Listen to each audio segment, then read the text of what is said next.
technically, under the law, copyright is something automatic. So therefore, you don't need to register or do anything formal in order to acquire copyright protection. The moment, under the law, the moment you create a work, whether it be a book or other writing or music or a movie or a photograph, at that very moment that you created it, it's already copyright protected. However, we encourage you artists to deposit your works with the National Library, or if it's a law book, then with the Supreme Court Library, in order that the government can have a copy of your work or copies of your work, and in return, issue a certificate in your favor.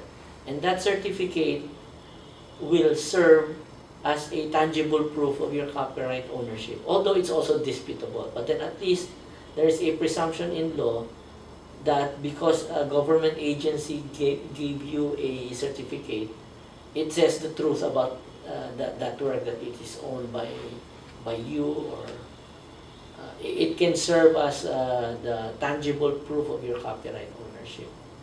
You don't need to, there are other ways to prove copyright, but for me, the easier way would be to register it with the government or have the government record it. And incidentally, the Intellectual Property of the Office of the Philippines has been deputized by the National Library to also receive copyright deposits. So, if you don't want to go to the National Library, malayo siya sa bahay niyo or then you can go to our office here in McKinley. And the nice thing about it is that the reason why we were deputized is because the IPO has several offices, we call them satellite offices, throughout the country, so around 10 or 11 satellite offices. And through these satellite offices, you can file your copyright deposit. Like, for example, you're in Cebu, then you just go to the IP satellite office there in Cebu, and you deposit your work there.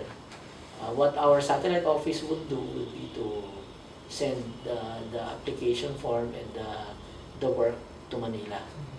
And then afterwards, we'll process the certificate here in Manila, and then we send it back to the address that you place in the application form. So we encourage you, authors, writers, composers, artists, to deposit your works with the government, with the National Library, or with us.